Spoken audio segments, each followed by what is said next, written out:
Hello मित्रों, जय माता दी। आशा है सब अच्छे होंगे, खुश होंगे, स्वस्थ होंगे, मस्त होंगे।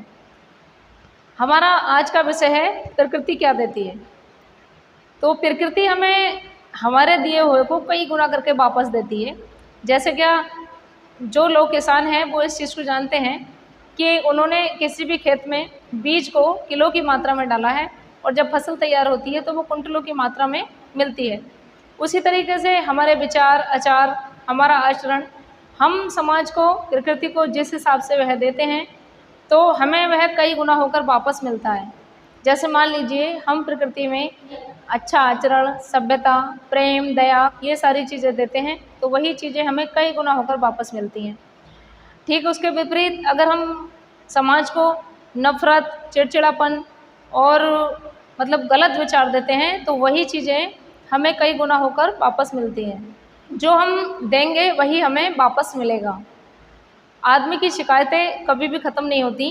ज़रा सी बात पर ईश्वर को दोष देना शुरू कर देते हैं कि ऊपर वाले ने मेरे साथ ये कर दिया। मनुष्य दोनों ही परिस्थितियों में परेशान रहता है। अगर उसे कुछ चीज़ें मिल जाएं तब भी वह परेशान है और अगर नहीं मिले तब भी वह परेशान है। अब एग्जाम्पल के तौर पे, जैसे कि मान लीजिए कि कोई व्यक्ति कुछ कार्य करना चाहता था और उस कार्य में उसके किसी मित्र ने मदद की और उसका वह कार्य हो गया, तो वह बहुत खुश हुआ और मित्र को अच्छा मानने लगा और वह धीरे धीरे अपने उस मित्र पर निर्भर हो गया। उसे अपने हर काम को करने में ऐसा लगने लगा कि उसे उस मित्र की मदद लेनी चाहिए या वह मित्र उसकी सहायता का एक स्रोत है। लेकिन प्रत्येक आदमी के अपने अपने कार्य होते हैं।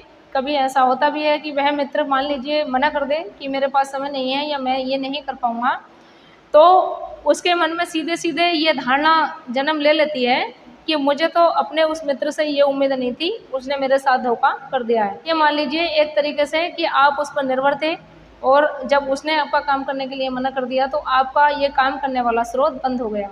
ये हमारी ये जो धारणाएं हैं ये बिल्कुल गलत हैं, क्योंकि हमें यह सोचना चाहिए कि हम खुद किस काबिल हैं। जैसे कि मान लीजिए कोई मशीन है, महीनों हमने उस मशीन का इस्तेमाल नहीं किया, वो यूं ही खाली पड़ी रही और फिर हम उसका इस्तेमाल करने के लिए उसे, जैसे ही हम उसे लेकर आते हैं काम करने के लिए, उसका इस्तेमाल करना चाहते हैं तो वो मशीन सही प्रकार से चल नहीं पाती। सही प्रकार से क्या, कभी कभी तो चलती ही नहीं, क्योंकि उसके जो पुर्जे हैं उन पर जंग लग चुकी है। तो इसी तरीके से मनुष्य है कि अगर किसी का सहारा पकड़ लेता है तो वह बिल्कुल अपना जो वह खुद कर सकता है, अपने आप पे विश्वास करना छोड़ देता है और वह जो है सहारे ही तलाशने लगता है। उसका अपना शरीर जंग खाने लगता है। धीरे धीरे उसके शरीर में शिथिलता आने लगती है और उसे लगता है कि मैं ये कार्य कर ही नहीं पाऊँगा। और फिर अगर किसी नई चेतना के वशीभूत होकर या किसी के कहने से बहुत ज़्यादा वह काम करने का प्रयास करता है तो वह अपने आप को उस काम के योग्य पाता ही नहीं है। तो इसलिए प्रत्येक को चाहिए कि वह अपने दम पर कार्य करने का प्रयास करे।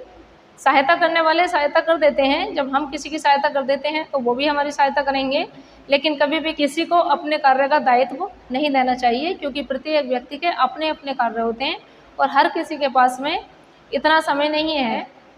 इस समाज में प्रत्येक व्यक्ति व्यस्त है, सभी को अपनी दिनचर्या, अपने जीवन यापन करने के लिए कमाना पड़ता है।